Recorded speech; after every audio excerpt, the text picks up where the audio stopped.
Welcome to the New Creators Podcast, episode 21. We are back after a little extended break, which we did not intend to take, but I'm a college student and times get busy. Time is merely a construct. This is true, but the construct is universal. That is true as well. It is a universal construct, and we were planning on recording last weekend, and it ended up being that I had a lot of homework that I didn't know about, and so I had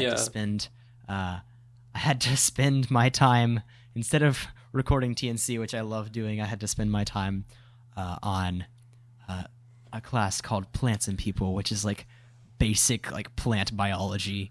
Plant biology. Wait, what were you studying? I thought it was like. Well, I am. It's like a core class. Like everyone has to take a science class, and I wasn't about to take like chemistry or physics or something like really hard. I'm taking like online Plants and People, which is like a very like not difficult class. But it is not difficult, but it's time consuming. Well, we never had that in my college, but obviously in high school, the first couple years. So y'all just didn't have to take any kind of like core classes or anything? No, mine was just the actual like my main subject, and that was it for mine. But mine's a different kind of college. Yeah, I also had it for free. It was free. It was paid for by the government. Just the benefit of being in Europe there. Anyway, but in high school we had to take, obviously before like we could choose our subjects in like the later years when we had exams. For the first 3 years we had to like take like all the different classes. So I had to take all three of the sciences, had biology, chemistry, and so on. Had to do like all these boring other classes, and then like I think in the third year we got to choose like some small ones, like small sections, like we could choose some like random ones, and all of them were so boring. Like I can't remember what they all were, but like most of them were sports or like philosophy, and I'm just like, I don't really care, I don't want to do that. And then there's criminology, and I'm like, I'll take that'll do. So I did criminology. That's cool. I mean, I basically just watched like true crime documentaries, and I think that worked for me. That did it. That's so yeah, that's interesting. Yeah, that sounds very similar to my experience. I got to choose like a few like elective classes in high school, but I do have to take some core classes in college still, and it's I'm wrapping up. I think next semester actually I shouldn't have to take any more core classes, and it'll be like just like computer science oriented classes, which will be quite fun. Nice. I remember you'd never had to do this, but for us, every single year since primary school. So primary school, I think, is like, do you call it middle school? I think. Because like, is it? It's like, I think, isn't it kindergarten, middle school, and then high school, isn't it? I think we have kindergarten, elementary school, middle school, high school. So, okay. Y'all have different years. Are you like a different year system than we do? But like we would have like kindergarten, first, second, third, fourth, fifth, sixth would probably be considered elementary school. Right. And then you'd have like seventh, eighth. Probably just seventh and eighth would be considered middle school, or sixth, seventh, and eighth. It varies kind of where you are. See, it's even more confusing. And then the rest of it up would be high school. It's even more confusing because Scotland is different to England. So you've probably heard because England you have your GCSEs, that's what they're called. We don't have those here. We have what's called nationals and then highers, which are like the more advanced ones. But so anyway, how it works here, we have nursery, so that's your version of kindergarten. Then you get primary school, so you do that from P1 to P7, so that's 7 years. Then you have in high school, which goes from S1 to S6, so 6 years of high school. So yeah, it's very confusing there. So that is confusing. That's interesting, huh? Yeah, I mean it works for us. Like I've never like questioned it. I've never like that's just how it is here. But like when I ever have to explain it to someone who isn't from Scotland, it's like trying to explain quantum physics or something. But yeah, it's just, I don't know why it's like that, to be honest. I don't know why we even changed it, but it's just because I think we have the ability to choose our own education system, I think. Yeah. Huh, that's interesting. There you go. Fun little Scottish trivia there. The reason I was bringing this Yeah, but the reason I was bringing this up was because I think I may have mentioned this once before, not on the podcast, but maybe to you, is ever since primary 1 or P1, we've had to do Scottish country dancing every Christmas, like just before Christmas. You've talked to me about this, yes. I have talked to you about this. So Scottish country dancing is kind of like the traditional Scottish kind of dancing. You know how like Ireland has their own kind of dancing? I assume you may have seen those videos. It's not like that, but it's like we have our own version of like traditional dancing. Like, for no joke, one of the dances, and I'm not joking when I say this, it's called the Gay Gordons. That's one of the names, but it's a very old one. So it doesn't. Yeah. It's not gay as in the orientation. It's about gay as in joyous, as in happy, joyous. Yes. Yeah. So that's that. But it's just really funny because I remember back in primary school, it was always so like because you had to dance with a girl at that time, so it was like ooh girls cooties, and it was all funny like that. But in high school, it changed. You could dance with anyone. And that was funny because everyone would just dance to their mates, and that was actually funny. So that was fun. But yeah, I've had to do that every single year of my school life, and everyone dreads it every single year, and people still have to do it. And I feel sorry for those poor people.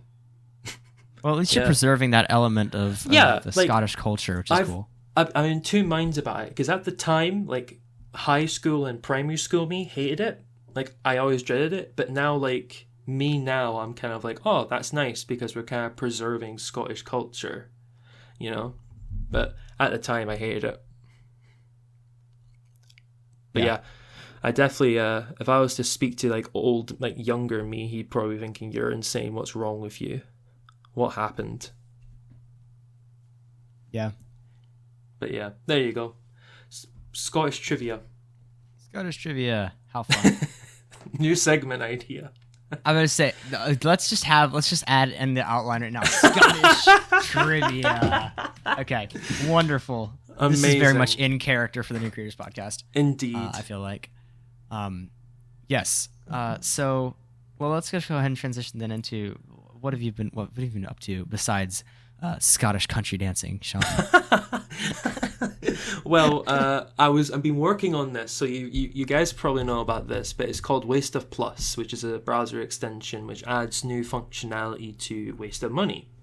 So I thought this guy's account was I'm a Dean account, but I just realized it's I made an account. I've been reading it wrong. You thought it was I'm a Dean account? Oh yeah. No.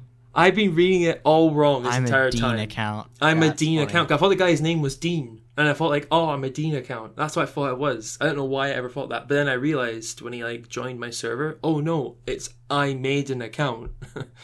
But anyway, so the guy's called I made an account and he's been working on this extension. And I saw like this design of his that he made, and I was like, "Oh, this is cool." So I went and said that in the comments, and he told me it wasn't actually by him. It was like a template from like some design software, like Canva or something. I wasn't sure what it was from. I can't remember.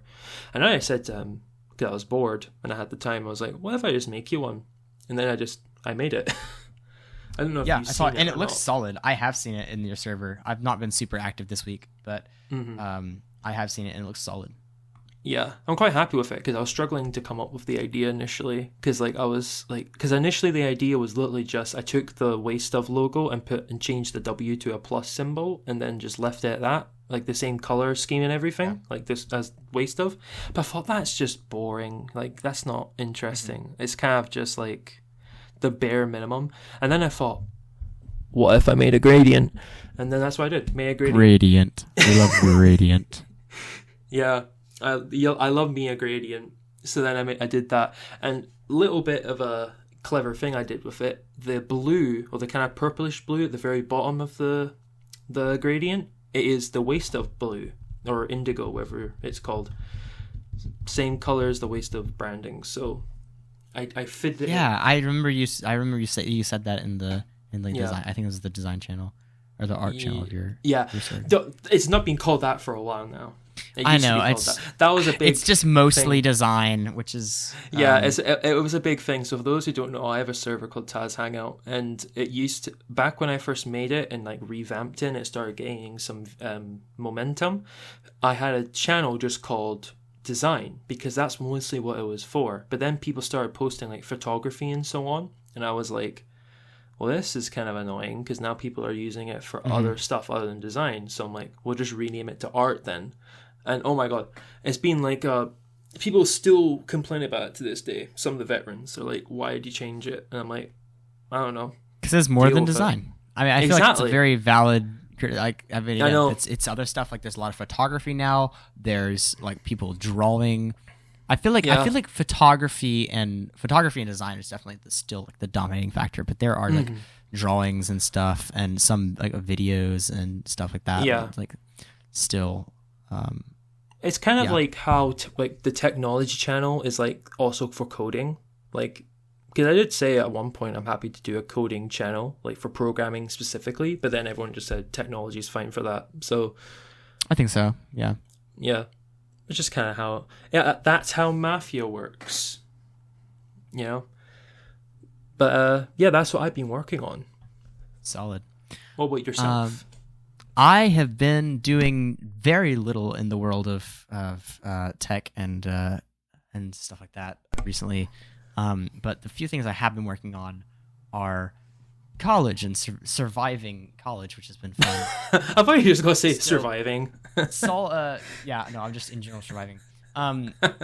It's been, it's sophomore slump do y'all have the term like freshman, sophomore, junior, senior in No, that's what I'm saying. It's always, like in college, there's like, you just kind of go, like, there's no system for it, you know? Gotcha. In the US, we have freshman, sophomore, junior, senior, which is like the 4 levels of college. I've seen my fair share of college dramas. That's valid. But there's a term, a joking term that we use in the US called sophomore slump, which is like the beginning of the sophomore year is always rough. And so sophomore slump has been real. So I'm kind of just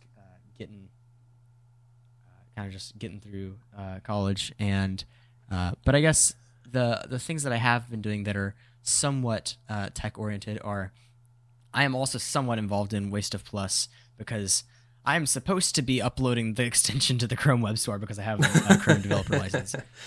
I have not done so yet. I really need to get on that like as soon as possible. But I don't know. I'll get to that hopefully maybe today. Yeah. I don't know. Hype. But what about also? I thought I'll mention this because I remember it. I messaged you on Instagram about it, and it was the CAF app. It's got 1,000 visitors now. It does. Believe. It has. That's not. Yeah. So I posted about this on the CAF app Instagram page, and it's not 1,000 like daily active users. But it is. It's like just in general, like active users, like people who are coming back to it according to Google Analytics. So, so that's a big development, I think.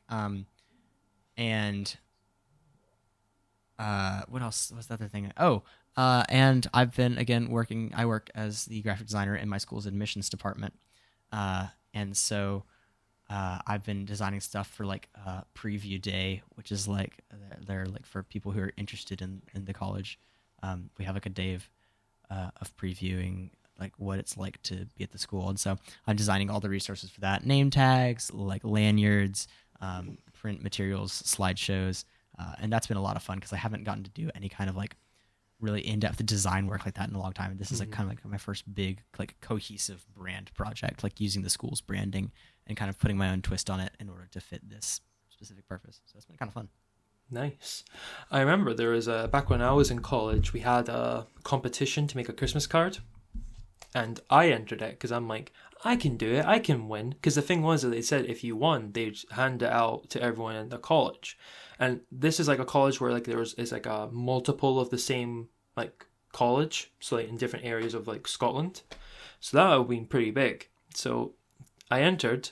My initial idea was really generic, like it was the most obvious answer to what it was because it incorporated like the college's logo as like the topper for like the tree, the Christmas tree. But I decided against that. I think I have it actually up here. I'll see if I can get it. Ooh, here it is. It's like this. It'll have color, but that's the original design. Gotcha. Yeah, it's a pretty solid design. I was pretty happy with it. I spent a good couple days on it, you know. This is back in 2019, so I wasn't like as experienced as I am now, really. Even though by that point I was already doing it for like 4 years. but all self-taught. But I lost to this graphic design student, which I wasn't surprised because the guy, this guy's obviously, he's in college learning graphic design while I am completely just self-taught. Never took a graphic design class in my life. But then I found out what the card was. And it was just my idea. The original idea I scrapped because it was too generic, but they chose it anyway. So I was very upset about that for a while because I'm like, you chose the most generic option. Come on. I'm totally not biased. How dare you? You don't deserve my design now. Oh, gosh. Yeah. But there you go. That was my traumatizing experience with graphic design in college. I see. That sounds quite traumatizing. It does. Well, let's move on to some things we've seen recently in the tech space. And we have the September iPhone event, which is this Tuesday, if I remember correctly. Yes. And potentially the most interesting Apple event in recent history. USB Type-C! We're getting Type-C. Please, or we're getting a portless iPhone. I'm still, I think there's, two possibilities. We get a USB Type-C iPhone, finally, or they go crazy and they just make it portless. And it's just wireless charging, but I still think they're too. I think we've seen some leaks of a USB-C iPhone at this point. I know. And I think it's This was before we saw the leaks, so I still had this conspiracy theory in my head that Apple's just gonna go crazy. Can I just ask though, why, out of all the words they could have chose as the tagline, why did they have to choose Wanderlust? Just why? Yeah, I don't know. They're good at their cheesy little titles. Yeah, it's definitely very on brand for Apple. But like I said, that's the biggest thing, USB Type-C, which finally we have it. If it is definitely coming, which it does seem to be, because I don't know why it's taken this long. But I don't know what else. So obviously there's expectations of a new Apple Watch, which I don't imagine there'll be much really new on that front, really. I feel like the Apple Watch is something where there's not much innovation left to do unless you have some massive leaps in technology. What are you going to get? Bigger battery life, maybe better screen, but I think the screens are already really solid on the Apple Watch. Yeah. Cheaper price? Question mark? No, absolutely not. But, that'd be nice. It'll probably be a higher price. That'll be the innovation. We figured out a way to make it more expensive. Real. Supposedly AirPods Pro with USB Type-C as well. AirPods with USB Type-C, that'll be pretty hype. Imagine this. You actually have to have, a decent port on your devices and not your horrible proprietary one. Real. Yeah. Yeah. What else? iOS 17, macOS Sonoma info as well. It's not particularly again, it's a lot of the new USB-C is gonna be the headline article, and I absolutely just cannot wait to see how they spin this into the most revolutionary. We have revolutionized the technology landscape once again. Android phone's been using it since 2014. Yeah, well, for example, I have a Note 9, when did the Note 9 release? That was before the 2020s, that was wait, hold up. 2018.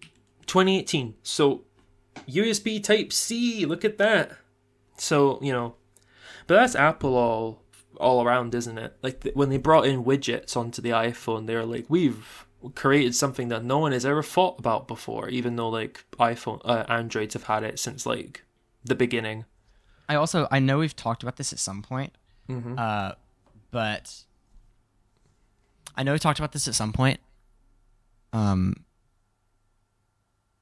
but I think it I was just blown away the other day when I was informed that iOS widgets are not interactable. You just click them and they open up the app. I was wait, so even after all this time, they're still they look great. They look sick. Oh yeah. And I'm the first to admit that they look slick. I love them, but they're not even you can't interact with you can't scroll pages on the calendar or add a note from your home screen. How what?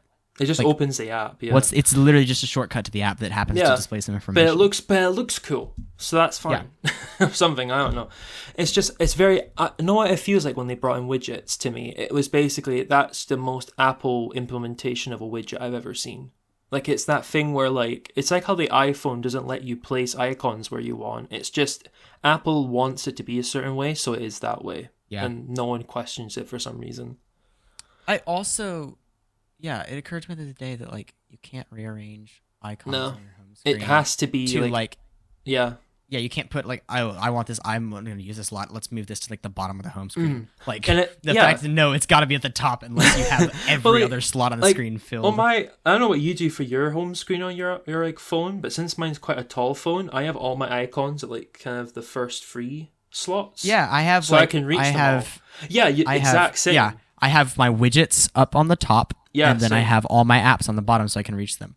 Exactly. Which I guess, again, theoretically, you could do with iPhone if you put a perfect amount of widgets in the top. But if you have any spaces, God forbid you have any spaces in your interface. Apple will lose its mind. But it's even like the only way for like to reach, because that's the other thing I hate about iOS is like design.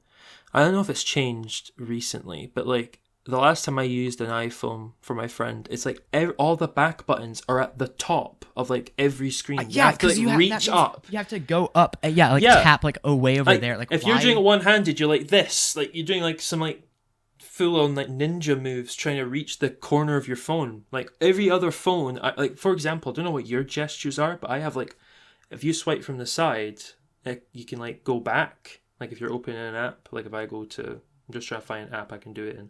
Like here's Twitter, and I swipe like that on the side. It closes. It goes back one, and you can also do it forwards. Like, it's just more intuitive because you can do it from any side of the screen. And yet Apple's like, nah, let's put all the buttons at the top where you can't reach them. I don't understand. I will never understand that. Android's back like gestures are like it just makes so much more sense. And the other one last thing I'll complain about, you know how like if you go to your phone and you want to turn off Bluetooth, it actually turns it off. On an iPhone, it doesn't. You have to like if you go to Control Center and press turn Bluetooth off, it turns it off for like 24 hours and turns it back on automatically. Why would I want that? Well, I just turn it off. Yeah. Like if you want to turn it off permanently, you have to go to like settings, go to connectivity, and turn it off. Why? Yep. I don't get it, man. It's wild. Tim, what's wrong with you? Regardless, that is a thing that will be happening, and I don't know if we'll have a TNC event directly after that event to kind of decompress. Directly after the event to decompress, we might. If we do, it'll probably be live on the YouTube channel. That's the address for that is youtube.com/@thenewcreators. I would say I think it's youtube.com/thenewcreators, but you can also find. Yes, it is. youtube.com/thenewcreators or at bio.link/TNC. You can find a link to the YouTube channel there. I'm quite happy I remembered the link there. I'm quite proud of myself. I'm pretty happy with that. I couldn't remember if it was like at TNC, at New Creators Podcast, at the New Creators Podcast. I don't know. We have a lot of different handles. Oh, yeah. Way too many. But on the other side of the iPhone release, we have an October launch event for the Pixel 8. And it's already been leaked from every angle. It's from in a 3D model. It has been leaked as a 3D. That was so funny. Google, how do you manage to do this? Because I think it's intentional. I think it's gotta be, dude. It's wild. Like at this point, Google just does it as tradition. They just leak the entire phone. Here's the entire phone before we even announce its existence. It's hilarious. I know there's like a feature. You know how there's like magic eraser on Pixels? Like you remove stuff. I think there's maybe like audio eraser now. You can like remove audio. Interesting. So yeah, I like Magic Eraser is quite good. I've used it a few times, and it's quite good. I like it a lot. Mm-hmm. I'm just reading a bit of the article we have here. So supposedly there might also be updates for the Pixel Buds A series and the Pixel Buds Pro as well. I would love to see a Pixel Buds A series update. I mean, I don't personally own a pair of A series buds, but because I have some, I think they're Jabra earbuds, Bluetooth wireless earbuds, which are quite nice. I like the sound quality a lot. I like the transparency mode. They're solid earbuds. But I really like, if I ever changed, I would probably change to Pixel Buds A series because they've got a really good reputation for comfort and good sound quality and good assistant integration. And like, I think it's a really solid product, and I'm excited to see how they innovate on that. And I just really hope they keep it at a budget price.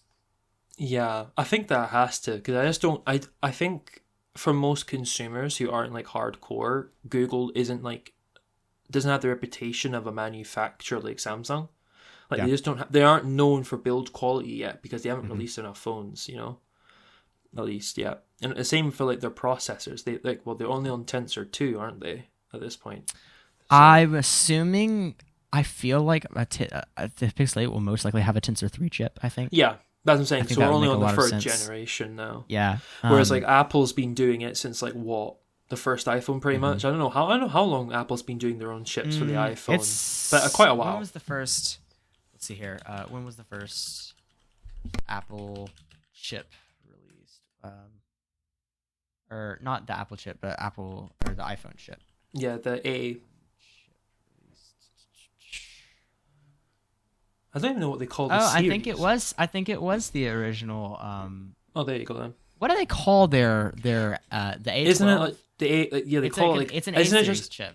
Isn't it just A whatever the number of the iPhone is? Because they keep changing the number. Because like A1, A like, because I think the iPhone 14 has like an A14 Bionic. I think they call it. The first yeah. So the first Apple chip was the Apple A4, which was released with the iPhone 4. Mm-hmm. Yeah, because A14. Yeah, they're on A14 at the moment. Yeah. So there you go. But I'm saying, so Apple's been doing it for a long time. Samsung have their own chips in some of their, like, it's weird with Samsung because some of their devices, like some versions will come with a Qualcomm and some will come with their own Exynos chip. Just but depends. Don't they also outsource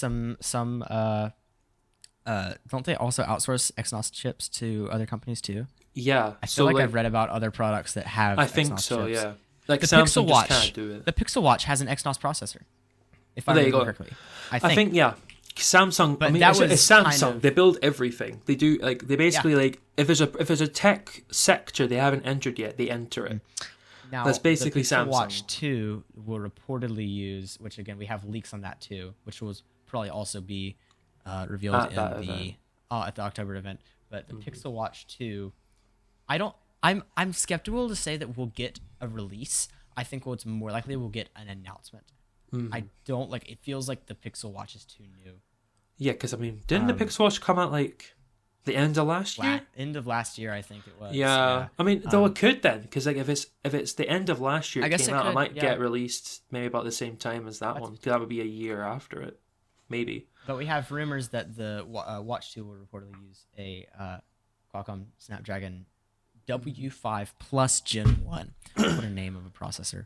But that would be an interesting shift back to Snapdragon because the Snapdragon Wear chips are like not known for being excellent on battery life or performance. Yeah, so and it would make more sense. I'm interested to see.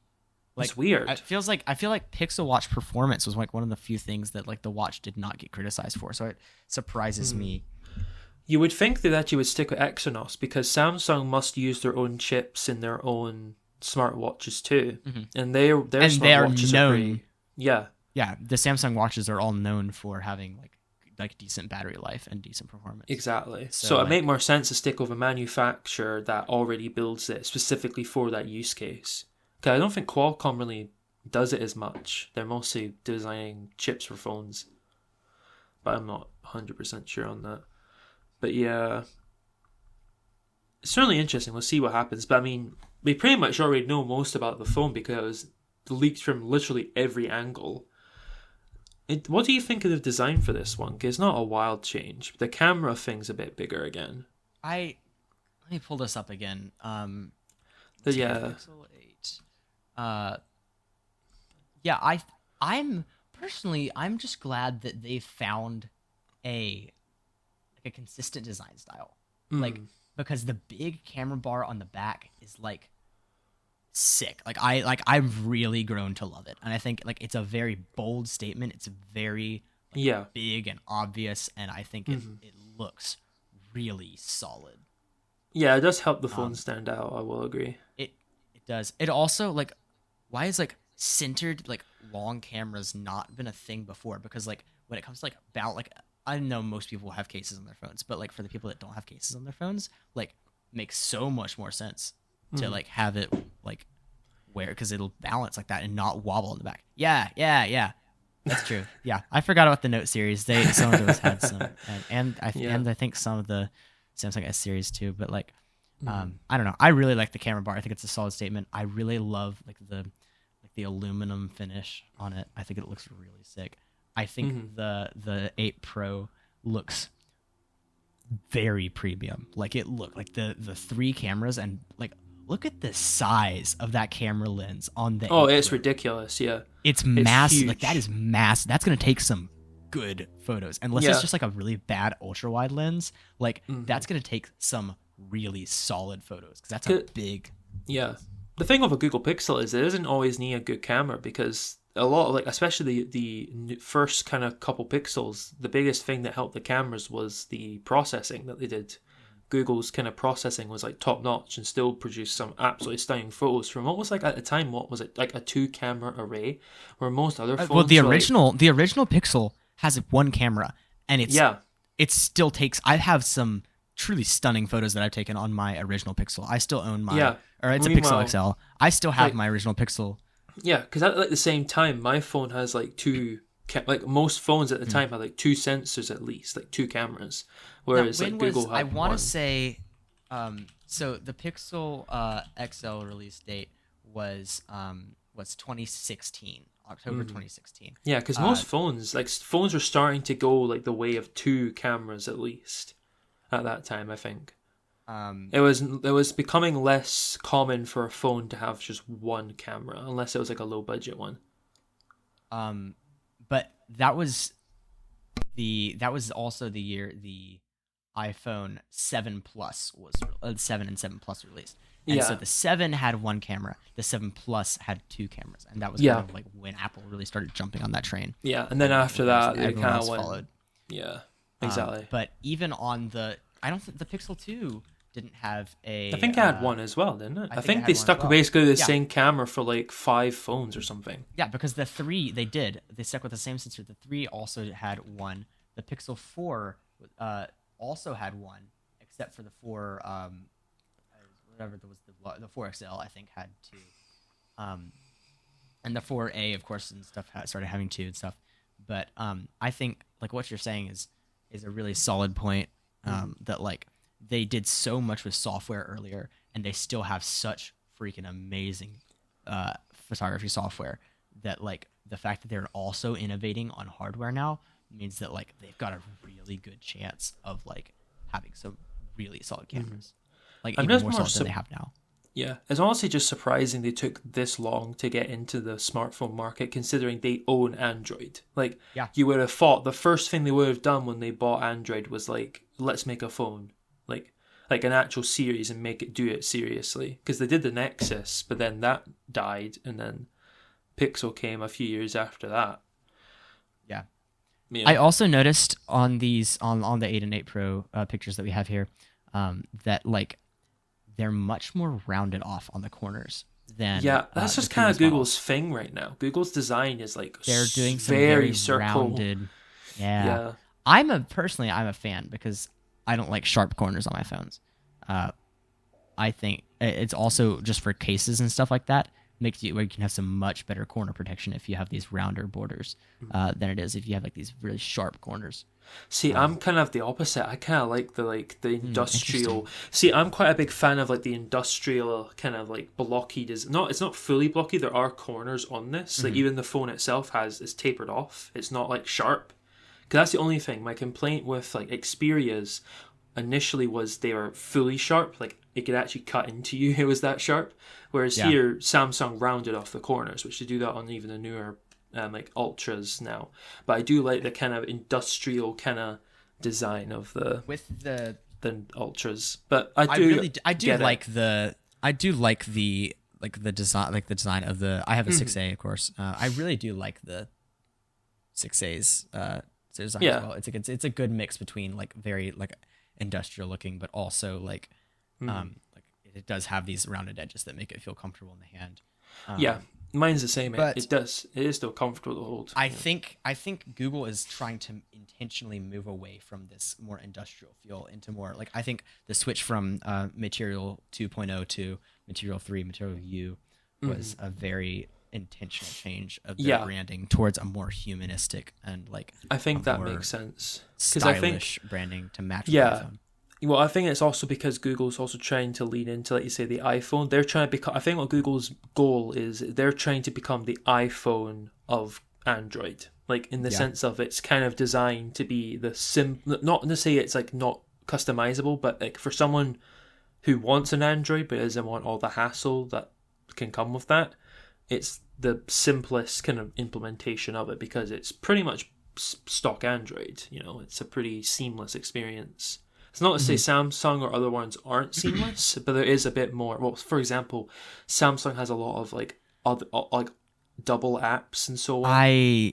That's the whole thing. I'm already of the opinion that, I mean, again, I'm just a Pixel fan. I've used Pixel for so long that I just really love the Pixel brand. I love what it represents. But I think Pixel's been like the iPhone of Android for like quite some time now, just because like. I know Samsung was that for like a very long time because Google wasn't manufacturing phones, but like the amount of like bloatware and like weird UI things and stuff that Samsung has, like Pixel feels like a more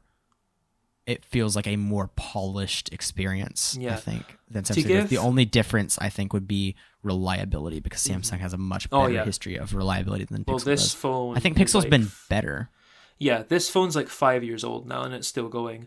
I think the main thing I will say about Samsung nowadays, they have gotten better. I think nowadays on newer Samsungs, for example, they don't even use their own like SMS app anymore. It's Google's messaging app. Which makes a lot of sense because Google Messages is excellent. Yeah, and the crazy thing was Samsung's promising, I think, 4 years of like feature software updates, and Google's only promising 3, which is very strange. Which is something we've seen, though, is that, hey, we've seen that potentially this could be a year. There have been some rumors that this could be where we might get 4 or 5 years of like major software updates on the 8 and 8 Pro. Because that I think is really that's always been Android's Achilles heel, in my opinion, is software updates, because it's just annoying. Like, it's kind of frustrating that like you have a phone that can last a super long time but won't get the new features that you might want. It's just frustrating. And it's still strange how, obviously it might change with the Pixel 8, but as of right now, for everyone with like older Pixels, it's like 3 years of software updates and you're done for. I think, how much longer do I have on my, let's see here. Well, the Pixel 6 is 2. Pixel 6a will be 2 I have a now. 6a. Coming up on 2? Yeah, let's see here. Software update years. Okay, let's see here. What I will say I appreciate about Pixel, even with the relatively low number of software updates compared to Apple, there's a very clear they're very clear about you have updates until this point, and they have like a very helpful like help article on their website that's like very nice. Yeah, so, Samsung's gotten better at that too, because again they're point blank saying 4 years of feature updates and I think 5 years of security updates, and that's it. That's the cutoff, which that's fair enough. At least they're telling you. On the 6A, I have software major version, so Android updates until July 2025. Oh, that's pretty good. Security updates until 2027. So that's solid. Not bad. I'm not gonna have this phone for 5 more years, or sorry, 4 more years. I'm not gonna wait. Yeah, 4 more years. I'm not gonna have this phone for 4 more years. Like I switched too fast.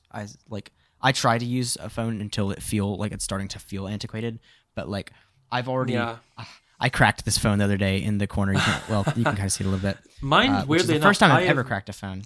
I have never cracked this. This phone has never got a scratch, and I've been using it since like 2019, which is pretty well. That's 4 years. Again, in all the phones I've owned like 5 different smartphones. This is the first one I have ever cracked. Wow. I'm very sad. Yeah. but Actually, it I'm was probably my going own to be fault. upgrading. It's very much my fault. I am thinking of upgrading probably soon myself because I have Interesting. started. So, I have been do you think noticing you'll my phone upgrade? struggling. Do you think you'll upgrade to another Samsung device? Are you interested in a Pixel or a different phone? See, Thought about that. initially I was thinking about Pixel, but then I thought the main thing for me is with Samsung. It's kind of what you said earlier. It's reliability. The only issue I have with Google, and it's always been my problem, is Google doesn't always stick to their promises. The problem with Google is they have cancelled services, they've killed things that I've liked. It frustrates me. And that doesn't mean that they won't do it to Pixel in saying, oh, you won't get this amount of updates, we'll lower it or whatever. They can do that. Where Samsung, mostly, they'll kind of either warn you in advance or at least they don't do that. Because the main thing with Samsung, I think, is mainly their build quality. I've just found it to be, well, this phone is still, it still goes. Like the main thing with the main problem with this phone at the moment is just that it has like issues with connectivity at the moment, but and the battery is shot. But other than that, the actual phone itself, it still handles everything I throw at it without a problem. So I'm just thinking for myself, it would make sense if I buy, say an Ultra, it might last me another like 4 or 5 years because that's how long this thing has lasted, and like I say, still going. But it's not to say I'm still like maybe a Pixel. But I'll see maybe what the Pixel 8 is like. But I think at the also moment towards Samsung. Also, I don't know where your budget stands or anything like that, but like A series has been the best thing to happen to the Pixel brand. Like the A series devices. So I've owned a 4A. Did I own a 5? No, wait. I guess I just owned a 4A. I know I've only owned a 4A and a 6A. But they're both like for the price. You're getting a truly excellent, very well polished device that I don't think you can get anywhere else for the same price. Like the A series is really, really nice. Yeah, I think this is my kind of thing. I think Samsung shines the best when it comes to ultra premium. They know how to build a phone like a tank kind of thing. They've done it for years. They know what they're doing in that department. Yeah. But Google, I think, have found their niche in. Firstly, Pixel has become kind of like I say the iPhone of Android in the sense of it's kind of where you get this is what Google's idea of Android is because it's their version of Android, their hardware, everything. Yeah. But also they found a niche in making really ultra high value, low cost devices in the A series. I think that's where they found their niche. I also find the tablet kind of a cool idea. I like the idea how it's a smart hub and also a tablet. I do like the tablet. Yeah, I like the idea. Tablet. For me, the problem with the tablet is it's just too expensive. Yeah, it's too much. It's too expensive for what you're getting, and the Android tablet ecosystem isn't developed enough to justify that. No, look, I was just going to mention this to you just because I thought it was funny. So you know how I think you have one as well, but I have this Chromebook which doubles as a tablet and it can run Android apps. So I installed Waste Mobile on it. Oh, sorry, Waste for Android now on it. Right. Yes. And it's actually it works technically. It works, but if you go landscape, if there's any like tall photos, they get filled out and they fill out the whole screen. It's pretty funny. Yeah. And I think that's just the problem. It's just the limitation of developers. I think it's just like people don't see the point in developing for Android tablets because the market's already dominated by iPad. And there's a difference that like the reason that is because like the difference between like why is like this website that I use often have like a mobile view like and like this app that I use often doesn't have like a larger view. Like why is that the case? Is because that like on the web we have technologies like CSS media queries that allow us to like say, okay, if this screen is this size, use this style. As an Android developer, I can tell you there's not anything like that directly built into the Android APIs. And so like you're talking about like you have to manually implement something that restyles the entire app based on what size screen you're using or what kind of device. And that's Apple kind of figured it out. Apple figured it out. I think how they work, isn't it? Kind of like you build a separate app for iPads. Like it's. I think so. But so like you said, that's a matter of ecosystem. That's just exactly like people are willing to build for the iPad, and people aren't willing to build for Android yet. I will say, as much as I don't like Apple, I will say they figured out the tablet market. They they knew what they were doing when they went into that market and dominated, because they knew Android would struggle. Yeah. I think this kind of leads well into our main topic for this episode, which it does. Main topic. We're already 45 minutes in. Episode. That's TNC special, baby. Absolutely. But like, let's just talk a little bit about like iOS versus Android. Like just operating system versus operating system. On whether that's on mobile, on desktop, on tablet, whatever. There was, when we originally were going to record this episode, there was an MKBHD video that had just dropped, that was like, it's entitled "iPhone versus Android: The Real Winner," which is somewhat of a clickbait title, because it is, as he establishes that there's really just not a single answer to that. And we're not going to give one here either, because to be honest, we're biased. We're both very biased, and secondly, it's a matter of preference as well. And I think the way the way MKVHD's video, I'm just going to say Marquez because that's easier for me to say. The way Marquez's video was structured, used like a kind of like points based like rating scale. Yeah. And eventually, like with his just like surface level like looks at the topics, iPhone appears to come on top. But he immediately after that goes into this whole tangent, which I think is, or I guess it's not a tangent because it's hyper relevant. Yeah. This whole like explanation, which I think is possibly the best one I've seen. I've watched plenty of content about comparing operating systems and things like that. But like possibly the most coherent, like just explanation of here, if like what are you looking in it for in a phone? Here's the platform that's going to be better at that. And it's a really solid comparison. If you have not seen the video, I highly recommend that you go watch it. You can find it on MKBHD, iPhone versus Android: The Real Winner. Yeah, I really like it. I think what it's good at highlighting, it's kind of like the console war cringe stuff. Like it's kind of pointless in the end because people are going to choose what they're going to choose. But it's also good to be able to like say, oh, there are reasons why people might choose one over the other, but we don't need to like, fight to the death over it, Yeah. You can't force people to like your thing better than the other thing. Also because you're defending like multi-billion-dollar companies. What's wrong with you people? Come on. Yeah. But yeah. God. But when I saw this, I thought it would just be an interesting topic because I feel like that is one thing I will say. We are definitely a very biased podcast in terms of Android. We are. Like we just kind of proved it right there. But I think that kind of speaks to who Android is built for. Like we are nerds to some extent. Yeah, nerds. We're creators of content. Like we make stuff and we experiment with stuff, and that's I think why we have so many of the people that we have on the podcast are such avid Android fans, is because it allows you the flexibility, the customization, the openness with the hardware and software. You mentioned earlier, I almost brought this up, but I figured it'd be better for this section of the episode, about like how you're worried that like if like there might be a point where Google might stop, just like randomly decide to stop supporting one of their phones for some reason. And I think that is something where Android shines, because even if the company stops supporting it, all the Pixels have unlockable. Oh yeah, and you can install like a ROM of whatever you want to. Like I can go back right now and install like Android 13 on my like Pixel original, like on my original Pixel from 2016, and it's not gonna be the same like that perfect polished Pixel experience. However, I have the freedom to flash a custom operating system on my phone, which is something that Apple cannot even like fathom. that would send them into meltdown. Well, you can install an entire different operating system? No.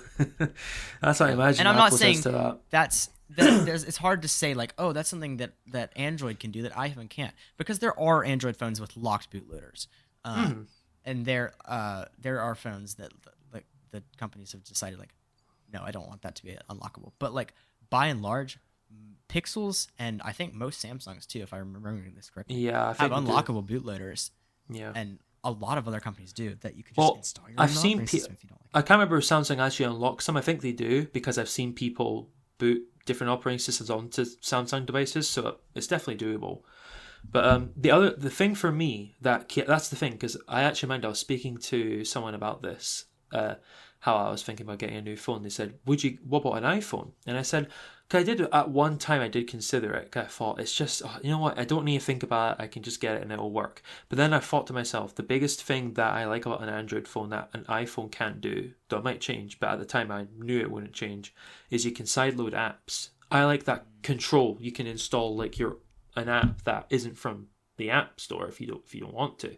I have like a completely different app store on my phone alongside Google Play, which is F-Droid, which is for like F-Droid. I love F-Droid. Yeah, so I have like that, and it's great. You know, like I've got like tons of different like side-loaded apps onto this phone, which is just really cool to be able to do that without needing to think about it, because it reminds me of like Windows. It's that same idea. You can just download a program and run it on Windows. Same idea with an Android phone. You can just download an APK from somewhere and install it if you want to, whereas you can't do that on an iPhone.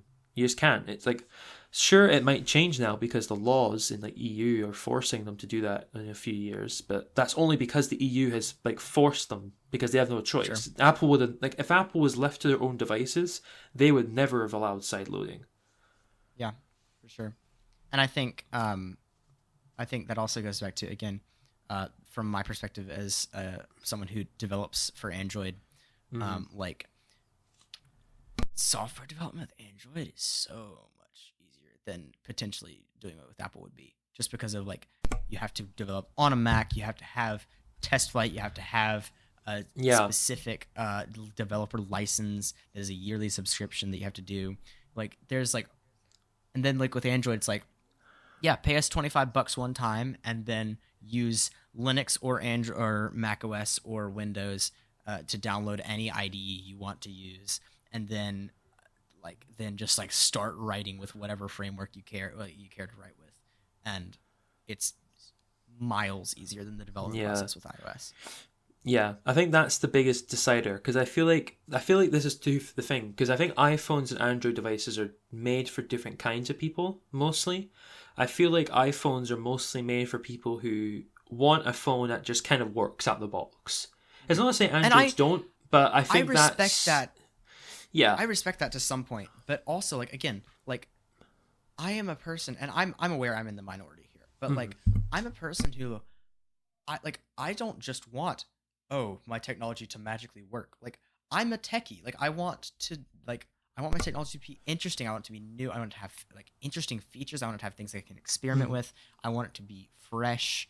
Like I want something different, and I like having something different. And Android is, again, like you said, side loading or installing a new operating system or whatever, or just basic customization features that iOS lacks. Like there's just a lot out there that Android has to offer that iPhone doesn't. And again, that may sometimes come at the cost of reliability, but yeah, I think it's a trade-off you have to make. Yeah, I feel like I think for most people who have an iPhone, it's just the fact that they like the convenience. It's the convenient option, you know. It's for people who maybe don't like. It's like I say, we're in the minority. It's for the people who just kind of need a phone that does what they need it to do, and that's fine enough for them. You know, I feel like that's the main target demographic of an iPhone, and I think that's why Apple's successful. I think that's why Apple is okay with how they are so kind of particular about how their operating system functions, is because that's how people are used to it. I think that's also the big reason why, like, I didn't realize this as well. I think MKBHD mentioned it, like the dock on like an iPhone can only have like 4 items on it, and it's always been that way. It has never changed. And I think that is kind of a good example of like Apple kind of realizing that their consumers are more about things being reliable and memorable. Like, I don't know how you say it, but like they don't need to worry about big changes, because I think that's the thing with Android, is like every version of Android virtually completely changes how the operating system looks and feels, which isn't a bad thing. I like that. I like the fact that it is constantly evolving. But I think for iOS, it's about having this kind of continuation, and that's what I think is the main kind of like driving force behind why iOS is kind of, for other people, kind of seems like it's lacking. Like, Yeah, for sure. that's what I think anyway. But again, That's a solid point. yeah. Again, it's the kind of thing, like, it always comes back to, like, it just depends on who you are. Like, if you're people like us who like to tinker and make stuff and, like, mess about with your phone, like, kind of get into the weeds, then Android is definitely the best option for that. But if you're just looking for a phone that does what you need it to do and does it reliably, it'll be an iPhone. It's not, again, it's kind of weird to say that because it implies Android isn't reliable at all, but it is. It's a stable operating system, but it's just not as stable as what iOS provides. And I think it also, like, we can also, like, apply, like, these same principles to Windows versus macOS versus Linux, because those are all very different systems. Yeah. I have a fun anecdote that's not related, but it's a tangent and it's funny, and I'm bringing it up. All right, let's go. I was in class the other day, in a class that's called Computer Science Programming and Problem Solving. And it's a basic level programming class. And my teacher was talking about how we are going to install Java on our machines, because Java is the programming language that we are using in the class. Uh-huh. And so she's talking about this. She's like, now if you have Windows, you'll use you'll probably just download the package in the installer and use that. If you're gonna be on Mac OS, then you're gonna type some Linux commands in the terminal, because Mac OS is Linux. And I was like, no, not really. No, Mac OS is Unix based. Yeah. Unix based. And Linux is also Unix based, but they are not the same. And they like, from a very like roundabout way, technically, but it's technically not. But I was like, you're a computer science professor, ma'am. Like, you're supposed to know these things and not give out false information. Yeah. I don't know. It's a mess. I mean, you can literally just Google the Wikipedia page and it will tell you. Like, that's kind of just bad. But I think it's actually interesting, because I feel like with phones, like, there's only two real operating systems, like Android, iOS. That's really it. I know there's, like, technically other ones, but those are the only two that people actually will consider. But it's really interesting because Linux is kind of like in an interesting position, because it's not like Windows or Mac OS, which is owned by like huge companies. It's like just this crowdsourced, kind of thing. So I'm curious. I don't know if we've talked about this before. Have you ever like used Linux as an operating system? As like a I don't know if I've talked about this, but on my old PC, I had a ton of virtual machines to try out different operating systems. Gotcha. I had like tons of different Linux distros on it. The only one I think I tried Fedora, I tried Ubuntu, Mint. I think there was like one. I think it's called, what was it? Tails, which is like the Tor one. Yeah, I tried that out. A couple other ones here and there that I thought were interesting. Elementary OS, I think I tried as well, out of curiosity. The only one I didn't try, because I know it's like a big time investment, was Arch Linux. I know that's I use Arch, by the way. I use Arch, by the way. Yeah, but I've not tried Arch, but I did try Mandora, which is built on top of Arch. So technically, I used Arch, by the way. This is true. Did you ever like actually run Linux on like bare metal, like on a machine? Yes, I had an old machine that I used to use. My first ever laptop, I flashed Linux Mint on it. I think that was my first time ever using Linux, and it was good. I mean, it wasn't that hard to use, because it was obviously Mint is designed to kind of be similar to Windows, so it wasn't like a huge change. In a lot of ways, it is. But even like going to the more kind of like bigger changed ones like Ubuntu and that, it's not wildly different. It's not crazy. The biggest thing is just like app compatibility. Like, for example, the biggest thing that keeps me away from Linux at the moment is Affinity, because I know you can technically run it inside of Wine or something like that. It's just kind of annoying. I've tried to run it in Wine just out of curiosity, because I was like, I have this now. Like, let's try to run it in Wine, and you can't. It doesn't work. Yeah. Like it'll boot to the start screen, and that's about it. And even with I spent hours trying to see if I could get it to work. Yeah, I tried it too. Just can't. No luck. No luck there.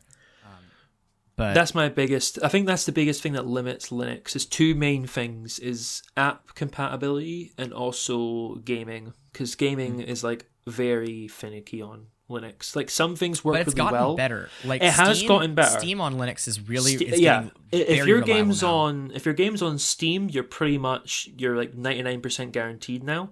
But if it is anything else, like if it has to use like Epic Games Launcher or like anything else, you're kind of done for.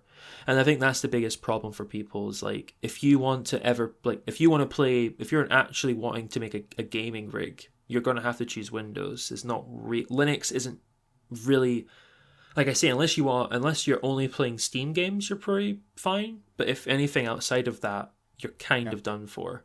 And the problem is, especially nowadays, that's becoming more like of a thing where like companies are putting their games on their own proprietary launchers instead of Steam.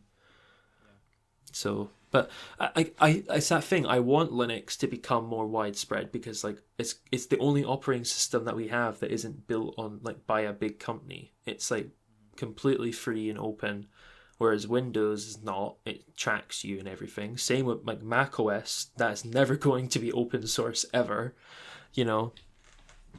But it's not like, what do you think? Because you're a Windows user primarily, I think, isn't it?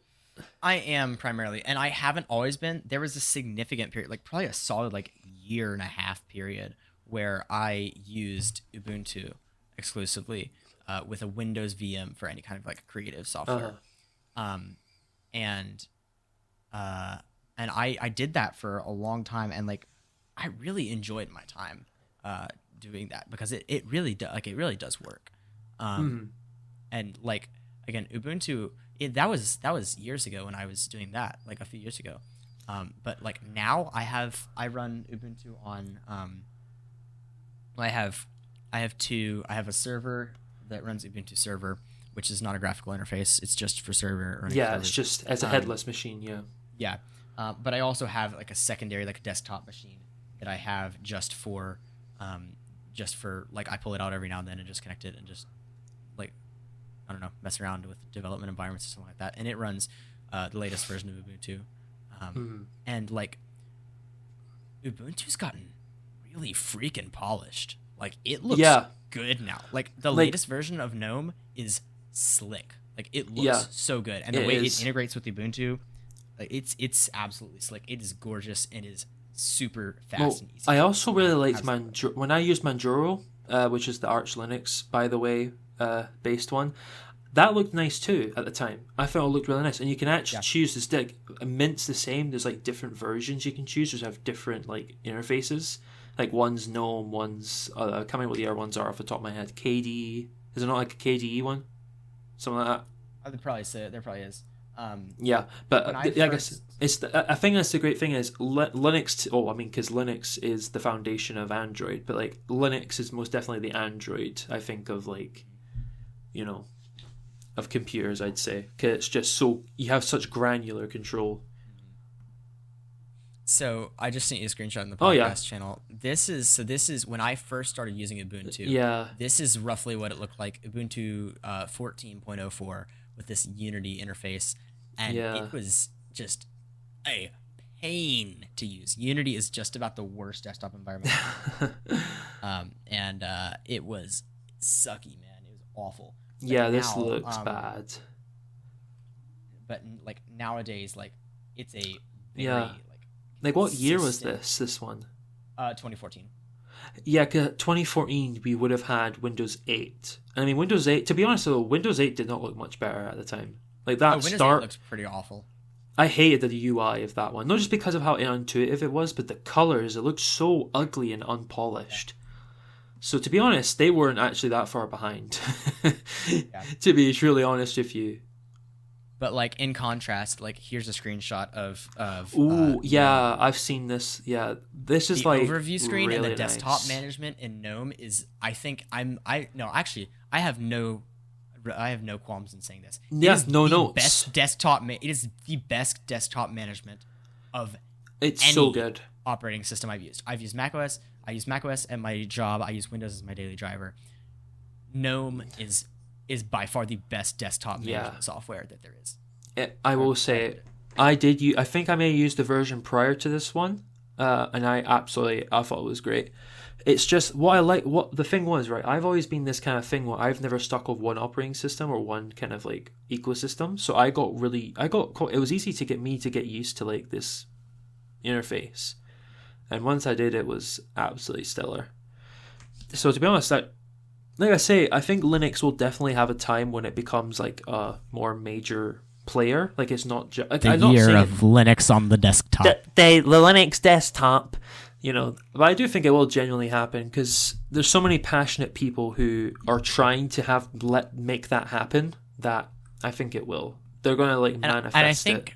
I think it's interesting as well. Like, a lot of people are like, oh, well, like nobody uses Linux, and like Linux is like such like a minority software, and like also don't realize that Linux runs the entire internet and is also the source of Android. Like, there's a lot of. Well, there's more Linux devices in the world than there are Windows devices. Like, it's just but not even less obvious. That. If you're in a school right now and have a Chromebook, that's based on Linux.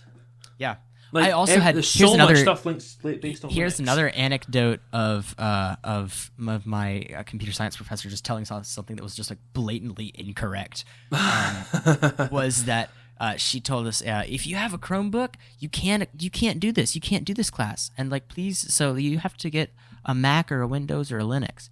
And I was like, just out of spite, I literally pulled out my Lenovo Duet, booted up the Linux, like the built-in Linux container, and immediately just typed one command and installed Java, which she literally said like literally a minute ago that I could not do. And I was like, absolutely, you know amazing. What? So be it. I've installed like right here. I installed Firefox, Thunderbird. I've installed like Inkscape. I've installed Audacity on Chromebook. Actually works pretty well. I did that too. I've got on my Chromebook. Like I'm not like I am not going to pretend. If you need to do anything more advanced than like certain things, you have to have something better in the Chromebook because there's just not powerful I don't know, enough. man. I have developed Waste of Mobile on a Lenovo Duet with 4 gigs of RAM. That's not my primary. That's not like my primary development machine. Yeah, that's the thing. If you're actually having to use that as your main machine, I think you have to. You'd find there are limitations. Like I don't think it's as limited as people make it out to be, but there is definitely limitations. Well, I think the biggest thing, you can't change the default browser. I know it's called a Chromebook, but this is true. Yeah. Yeah. But yeah, I don't think it's as limited as people make it out to be. If you actually give it, it depends, because if you have a school Chromebook, I feel like also, it's limited as all hell. But if you're actually using like your own machine, it's much more. I think also though, if like you mentioned, like your only qualm with it is that you can't change the default browser. The browser is so heavily integrated with the OS that like that will never happen, and I don't think it should ever happen, because as much as you can choose not to like Chrome, the way it's integrated into the system works really freaking well, and it's very cohesive. You're saying that, but then there's a new thing going on. I can't remember what the code name is for it. That's it. Yeah, they're decoupling it from Chromebook to an extent. So I would say that it is possible. It is even if it's something where Chrome has to still run certain things, but I still think it would be possible for it to be able to have another browser be the default for opening things. But it would obviously still use some of the more like important stuff. That's possible. For example, the user experience would be significantly harmed. True. On a Chromebook, because Chromebook is built for Chrome. That is true. I will give another example. For example, on Windows, I think it used to be certain programs had to use a certain element from Internet Explorer to activate or work. So it's not a million miles away, because now Internet Explorer is completely gone from Windows 11. It's not even on the machine anymore. But also, you have to remember that that's because Windows and Internet Explorer were two very decoupled brands. Like Internet Explorer was a product, and Windows was a product. Chrome and Chrome OS are literally on the same website. Like it's the same. It is the same thing, and it's heavily designed. Like I'm not saying that I can't. I'm not saying that I can't. I'm not saying that it's impossible for it to happen. Like that someone would find a way to create a new default browser after Lacrosse is like in production. But I'm just saying Google will never support that because Chrome is so heavily integrated, and I mean also because it's a massive corporation and they want you to use your product, their product. It would be interesting though, because like for example, there's been Apple's being Google actually got forced on Play stores now in the EU that they have to before when you open up the Play Store, it has to show you all the browser options. And you have to be able to choose a different browser from the start. Because obviously Chrome's a default on most Android devices. So it would be interesting if that then moved further and actually went after Chromebooks. Because technically Google's doing the exact same thing. Because like you say, it's the idea of they're coupling Chrome into the operating system. But it would be interesting if something where the EU forced them to say you have to let people choose other browsers if they so please. Or at least make it possible. It would be interesting. But it also depends if it's even possible. Or how expensive that would even be, because I imagine it would be quite expensive to try and figure out. But who knows? And again, I should probably establish for those who are listening and not familiar with the Lacrosse project, the whole point of Lacrosse is that it theoretically enables Google to push out Chrome updates independently of operating system updates, it's a really good thing because it means that as of now, any Chromebook you buy, it has it's literally called the Chromebook expiration date. It's when the Chromebook will stop receiving updates, and when it stops receiving updates, it stops receiving Chrome updates. And when it stops receiving Chrome updates, it's only a matter of time before security certificates expire and it becomes e-waste essentially. And that's been a massive problem. And so Lacrosse enables them to, even after the Chromebook stops receiving software updates, it can continue to receive Chrome updates, which will enable it to be used far into the future instead of having a set expiration date like it does now. It can just be updated over and over and over and over as long as the basic things computer architecture don't change. Mm-hmm. Yeah. Like I say, I don't have an issue with Chromebooks. Like I say, I still happily use mine. But it'll be interesting to see what happens and how it evolves. But the last thing we haven't really talked about Mac OS.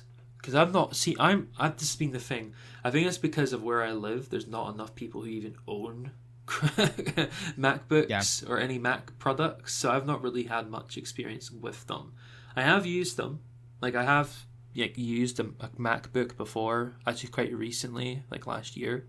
So I have a basic idea. It's not wildly different, but I've not had extensive knowledge of using Mac OS for any period of time like I have Linux or Windows. I've been using Mac OS for the past 2 weeks, just being at school, because again, the machine I work on in the design department or in the admissions department doing design for them is a Mac with, again, fully loaded Adobe Suite, which is nice to have. I still prefer Affinity, but it is nice to have the power of the Adobe Suite as well. But the there's I don't know. I just legitimately there's some stuff I admit iPhone does some stuff right. I admit iPad does some stuff right. I don't like the way Apple does a lot of things, but I have no ill will against iPhone or Mac or for iPad OS for what they are. However, I'm sorry, Mac OS is just bad. It legitimately is. It is not a good experience. I had to how is there an operating system with no window management? No snapping. There's no snap. How is there no snapping? It is 2023. There's no window snapping. You don't need it. I don't think you understand, Apple, Sean, how much. I don't think you understand, Sean, how much that bothers me. You know how hard it is to manually arrange and scale windows? I am aware. I feel like I'm living in the 90s. What is this? It's awful. It's so Apple. I feel like Mac is the most Apple operating system out of their lineup because it's just so particular. It's so particular about how it does things. I think that's the thing. If you are somehow able to get used to that, it's probably a good experience. But it's for anyone outside of that ecosystem who comes into that, it's so alienating because it's so particular about how it works. Because that's the thing. My first computer experiences with Windows XP, and I've same. tried. That's fun. Yeah, Yeah, same. because virtually ever since then, I've been using every version of Windows. I've had significant time virtue of every major version of Windows, including except for Windows 8. I refused to use 8. I used it for a Valid. week. I hated it. Never going back. That was, I don't know what they were thinking with that one. But other than that, I've used most of them. Because I used Windows XP and 7 for a long time, Windows 10 for a long time, and now Windows 11 I've used that for a while now. But it's out of all the operating systems, Mac is just so particular. It's not something that's for someone who is outside the ecosystem.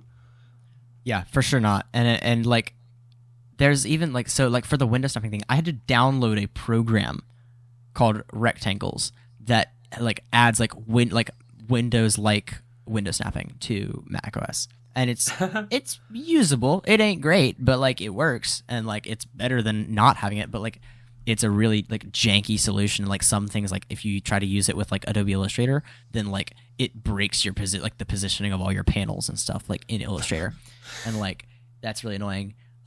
There's stuff like I don't like the fact that if you download an app from the internet, that you can't just like click it in your web browser and have it open up, because it won't do that. It'll just tell you can't do this because you downloaded it from the internet. How dare you? And scary. So instead, and you also can't just click it in the file manager. If you do that, it gives you the same message. You have to right-click it in the file manager and then hit open. You have to right-click it. That's the only way to open an application that was downloaded from the internet. That is so Apple. That is so Apple. That is hilarious. Those are the two things that are like sticking in my mind at the moment. But like, they're honestly, I'm just surprised weird, Mac small even let you quirks. install apps like from the internet. I'm so surprised. I thought it genuinely only be from the Mac App Store. I thought that'd only be it. It's just truly bizarre. Like, there's just stuff I'm like I'm not saying macOS doesn't have potential. Like the design and the animations and like everything, like that's all on point, except for like my like major UX things. Like, oh, I would like to snap a window. Oh, I would like to like install applications. Like, why are these basic tasks so impossibly hard? Also, might I say the Mac App Store sucks. It's so bad. Like, not even slightly. I mean, there's not much competition there. Windows Store also sucks. So, I hate the Windows Store. I've never, like, no joke, I've never used the Windows Store outside of I've used it for Minecraft. That's it. I've only used it for Minecraft. That's it. Everything else, I just install directly from the source, because I don't want Microsoft to have to do any more updates on my computer than they already do, because Windows Update is a nightmare and always will be. I think it is the curse that all Windows users must like deal with, is Windows Update. But yeah, I think Windows has always, for me, felt like the operating system built for like just like backwards compatibility, because like it is back at my old job, we had like this really old program I had to try and figure out how to get working. So I was able to like find on the Internet Archive an old installer for it, and it ran on Windows 10 completely fine, no problems. It just behaved like it would on like, I think the program was like made during like the Windows 98 era. So like it's a really old program now, and yeah, it ran on Windows 10 like it was still Windows 98. Yeah. So I think that's the big thing.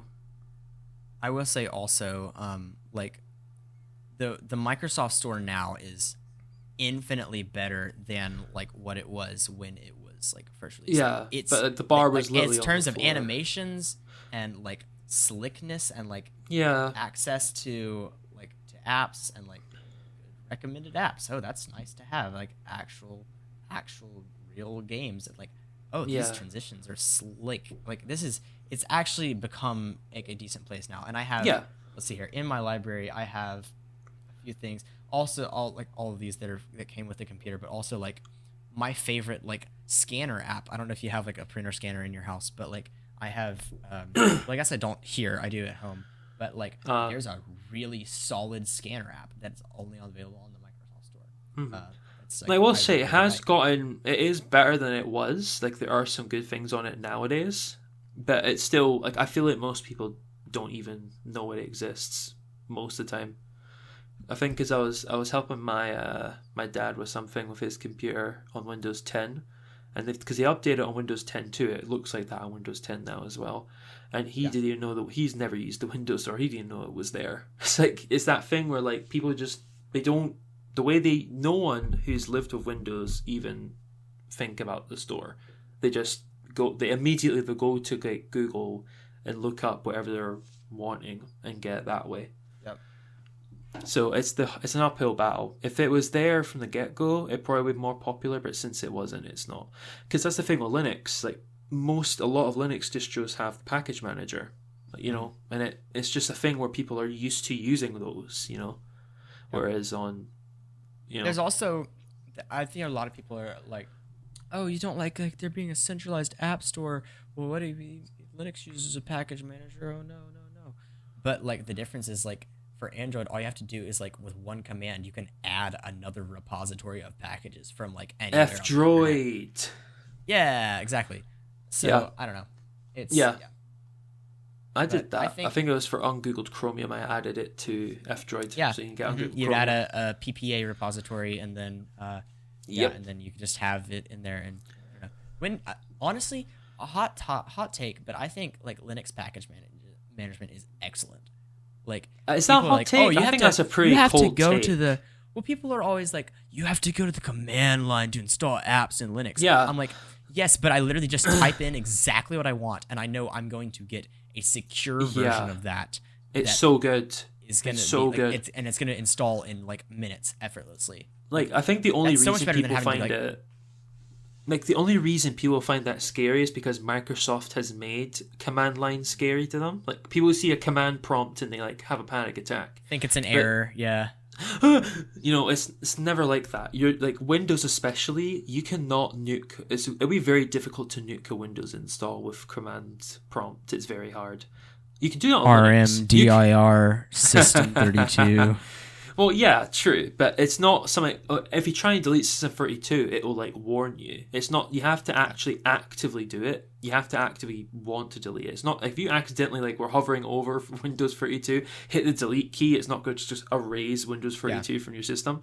Whereas Linux, like I'm not saying Linux. I think Linux has better protection now, but you can like uninstall like. All like the entire UI if you want. You can uninstall the desktop. That's actually I said under my bed was running Ubuntu server, but that's not technically true. It's really running a full install of Ubuntu because I was using like a full install of Ubuntu at the time, and then I was like, oh, it seems to be a headless machine now. So I literally just uninstalled the entire GUI. Like I just uninstalled the entire user interface and was like, okay, now I'll just connect with it to this with SSH. Windows, it's just you're not going to be able to do that. There's guardrails still to like, okay, hey, no buckaroo, you're not deleting the taskbar, okay?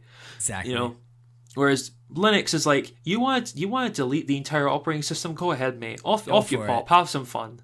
Yep. You know, well, it was even that Linus video where he deleted like his desktop by accident. You know, it's that kind of thing. You have more granular control. For sure. But yeah, definitely. I think that's a cold take. You're saying it's a hot take. I think it's a cold take. I think Linux, I would like for it to be cold take. I would like for people to realize. I think it's like room temperature. It's a room temperature take. Okay, I think that's valid. I'll take that. Yeah. I don't know. I've tried out a few like Windows package managers. Like what's it called? Chocolatey. I've tried Chocolatey. Yeah, Chocolatey. Yeah. And I've had good experiences with it. Yeah. But the repositories are not large enough for me to rely on it at the moment, and Linux has that. So. Mm-hmm. But I think we should move into the music segment. We're an hour and a half into the episode.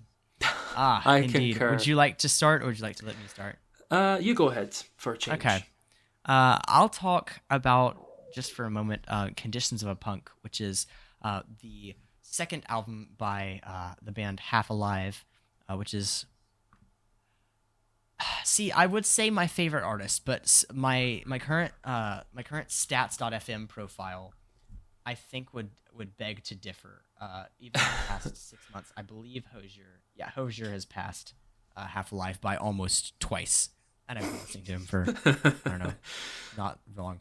But oh wow, my top tracks for the past 6 months are all from Unreal on Earth. Okay. Anyways, yes. So, "Conditions of Punk" is an album by Half Alive. it's a really solid album. It's originally they were going to have two albums called "Give Me Your Shoulders Part 1" and "Give Me Your Shoulders Part 2," and that was their original plan. However, their vision for the album kind of changed, and instead of "Give Me Your Shoulders Part 2," we've got "Conditions of a Punk" with all the songs that had been on the already released "Give Me Your Shoulders Part 1," and it's a really solid album. It contains. I was slightly disappointed with it at first because it contained again all these songs that had already been released for like I think it was like 2 or 3 years from "Give Me Your Shoulders Part 1," and I was like expecting I was expecting a lot more out of it since I knew that they'd announced it as a new album. But going back and listening to it, the way they've arranged the album makes a lot of sense thematically. It flows very well, but it's very much like just like some good, solid like alt pop, alt rock, and it's a lot of fun to listen to. But there's also like some just really good lyrics. I think Half-Life is quite excellent at lyricism, writing good, meaningful lyrics, and it's a really solid album. I can recommend best tracks probably. Did I Make You Up is a good one. Summerland's amazing. I mean, I like all of them. Brighton is good. Brighton. What's Wrong? Yeah. Nobody. High Up. I don't know. Listen to the album if you get a chance. I don't know. It's fun. There's a lot of there. It's fun. It's fun sounding with some really good, meaningful lyrics, and it's I think it's an easy listen. A lot of the tracks are like heavily just like poppy and upbeat and just easy to listen to. But there's a lot more if you're willing to like take a listen and listen deeper. Like you can hear there's a lot more complex like musical motifs and complex lyricism and interplay with the music than it seems on the surface. And it's a really good album. Nice. Well, my choice is actually it released only 2 days ago. From Oh wow. Yeah, Playing Robots into Heaven by James Blake, who some of you may know already because he was on the Spider-Verse soundtrack. He is Metro. I had to do the totally Metro. Yeah, he's also on other soundtracks. He's also on, I think, the Black Panther soundtrack as well. A few tracks as well.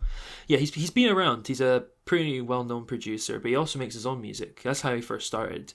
So his first album was like really like experimental electronic kind of dubstep, but it's not like dubstep as you think it is. Like I say, it's very different. It's hard to describe it. You'd have to just listen to that album.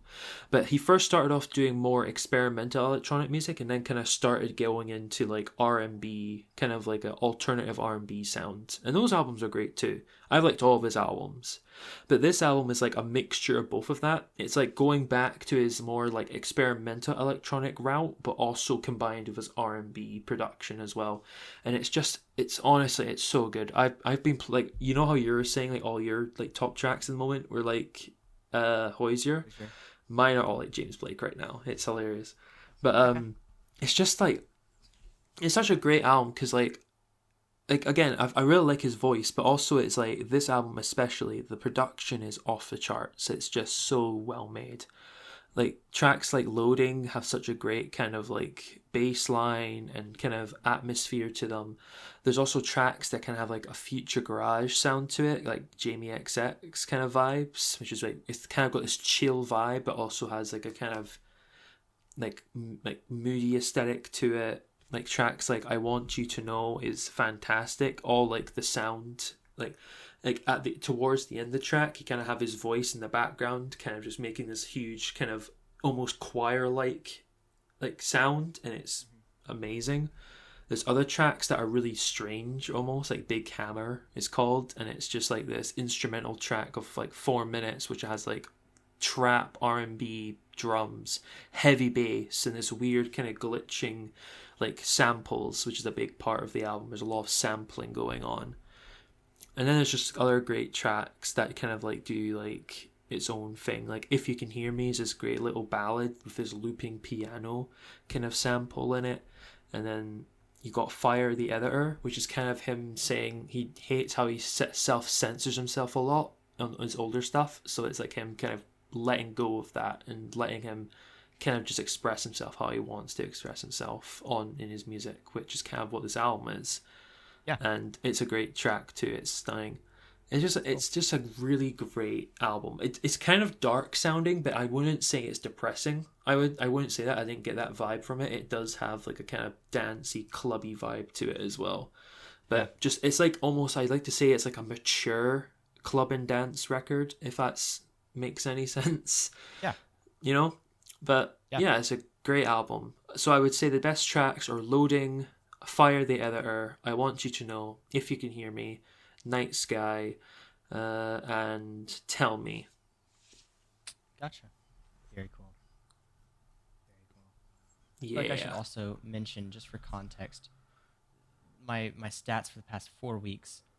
So my number 2 artist is Half Alive at 188 minutes. My number 1 artist is Hozier at 1,200 minutes. Oh my god. So that's like, that's just a perspective of how far I've gone with this. But jeez. Mine at the moment, so I've used last.fm. Mine's based on plays, not minutes. So James Blake's 43 plays, King Cruel at 28 plays, Eden at 26 plays, Radiohead at 20 what's the plays. what was the first one? James Blake. That's the guy. At what? How many plays? 43 plays. Oh, bro, So I got you beat. Yeah. I have 332 streams on Hozier. What? That's wild. I've also listened to, I don't know if I provided an update on this. I've listened to his album for 1,120 minutes. How many hours is that?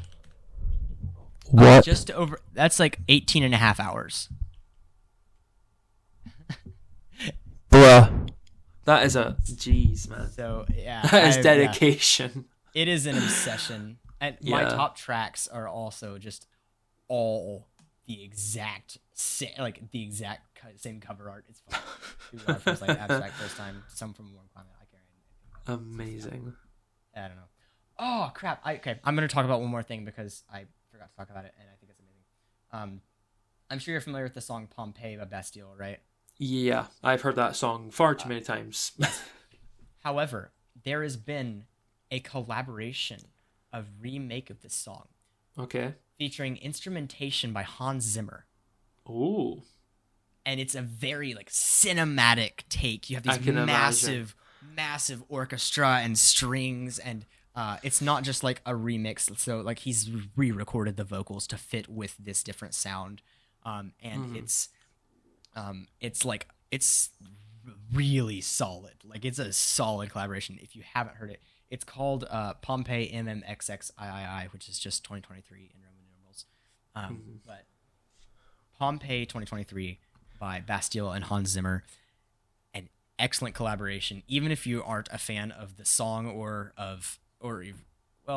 if you aren't a fan of the song but are still a fan of like Hans Zimmer or like orchestral pop or rock or in any way, highly recommend listening to the song. It's about 5.5 minutes long, but it's I don't know how on earth it happened because that's a very strange collaboration, but it is so freaking well. It's it reminds me, he did another collab with Radiohead, and it was the same idea. They took a song from The King of Limbs called Bloom, and it's a really strange, like glitchy track. He used a lot of sampling and kind of glitchy effects, but then they took that and remade it with Hans Zimmer for Planet. What was it? What's the one? Earth? No, the other one, the ocean one. It's the same thing. Blue Planet. Blue Planet. They did it for Blue Planet 2, and it's absolutely stunning. It's the same idea. There's huge strings, and it's very well. Again, it sounds like the ocean, and the Tom York's vocals on it are changed. He does it. It's just grand. It's fantastic. Yeah. I think it's called Bloom Ocean. So, yeah, I recommend that one. Yeah, okay, it's great. The Pompeii track 2, Pompeii 2023, also features like the classic like Hans Zimmer guitar, like electric guitar, which is it's just sweet, man. It's great. It reminds me a lot of his work on Inception, if you're familiar with that. I am aware of that. Yeah, it's very much Inception vibes, but with Pompeii, and it works so well. It's very bizarre. Nice. Yeah, that's cool. Yeah, I'll definitely need to give that a listen. Yeah. Sorry for that tangent. We don't generally do that, but That's fine. yeah, We're might as well add a couple extra minutes. Well, real. we're at an hour 35 minutes of recording. This is this has been a the episode. You guys will be eating. This is what it is. We're making up for lost time. Exactly. Yes. But yeah, I don't have anything else unless you do. No, I don't think so. I'm happy with that. Yeah. Yeah. Thanks for tuning into the New Creators Podcast. I'm Micah. I'm Sean. And you can join us on the Discord server at bio.link/TNC, where you can also find us elsewhere on the web, YouTube, all the other podcast hosts, Instagram, Waste of Money. You can also apply to be a guest on the podcast. We're still looking for guests, so if you're interested in coming on the podcast and talking about some form of content creation or technology or just in general being a nerd, feel free to fill out that form, and we'd love to get in touch with you. Yeah. And also make sure you sue only the host and not the podcast. Please. Indeed. Don't sue us for anything we said. Yeah. You can find me at micahlinley.com, and you can find Sean at seanjw.com. Indeed. And yeah, I think that's just about it. Yeah, we are done, I'd say. I think that's all the obligatory stuff done. Well, thanks again for listening to the New Creators Podcast, and we will see you in the next one. Bye.